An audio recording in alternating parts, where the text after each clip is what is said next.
Hi, fourth grade. All right, so today, week 3, Tuesday's math lesson. Our learning target today is I will partition a number line to show fractions.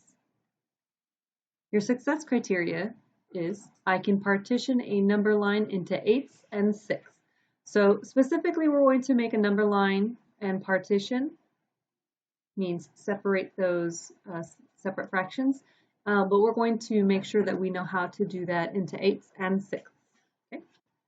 We're going to go ahead and start with an example.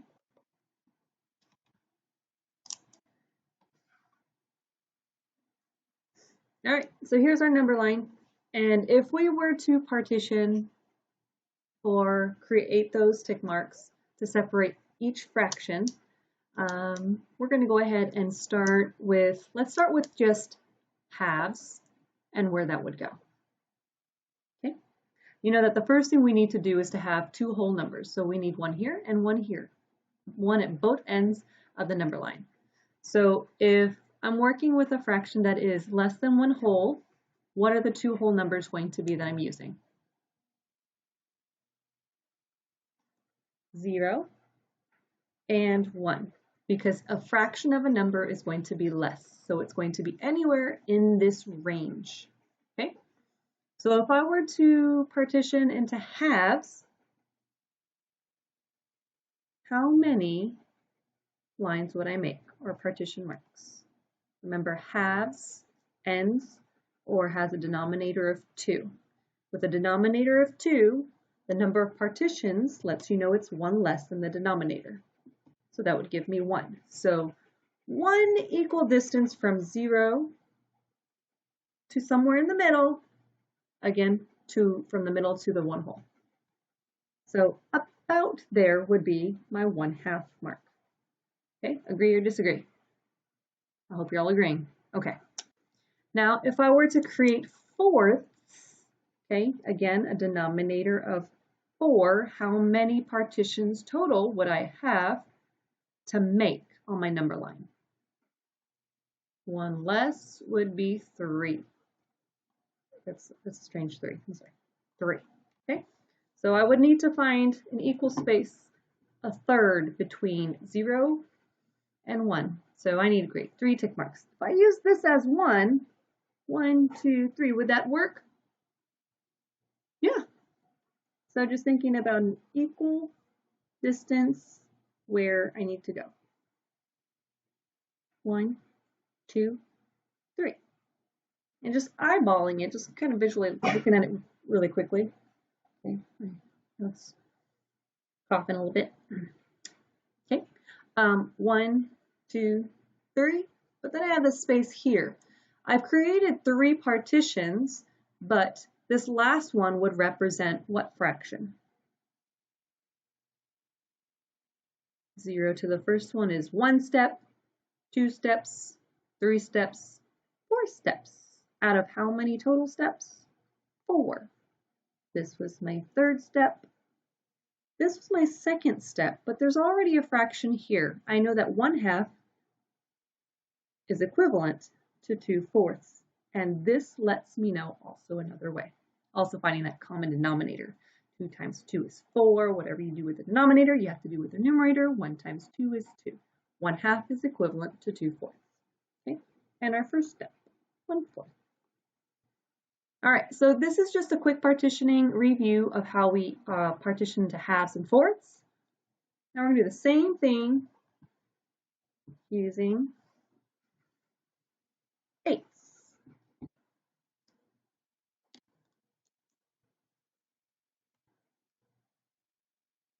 All right, again, we're using a fraction of a number, so that means less than 1 whole. So our 2 whole numbers are going to be 0 and 1, because a fraction of a number lies somewhere in between these 2 whole numbers, between 0 and 1. So if I have to partition into 8ths, again, denominator of 8, how many partitions or lines am I going to have to make? Always 1 less than our denominator, that is 7. Okay, so 7 partitions I'm going to make to create a number line with 8ths. So Couple different ways that you can do it. You can do the same way that we just did, starting with our halves, going to fourths, and then going into eighths, or kind of going through a method in your mind where you're kind of writing invisibly with your hand or your tool, okay, and then kind of looking at it that way. So 1, 2, 3, 4, 5, 6, 7. That actually would have worked out really well.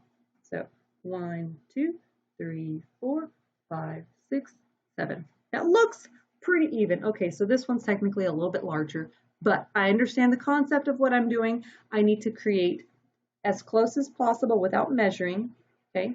It's about, not exact, 7 tick marks that are evenly spaced. Starting from our 0, I have 1, 2, 3, 4, 5, 6, 7 partitions, and that last one would give me that whole number, which is 8/8. Okay? Just for fun, let's go ahead and write in our fractions.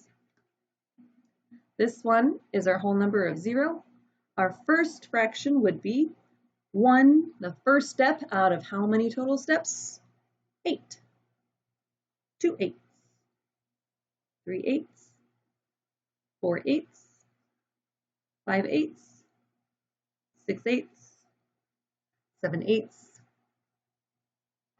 and 1 whole would also give us 8/8, because anytime we have a numerator and a denominator that's the same number, that equals 1 whole. Okay.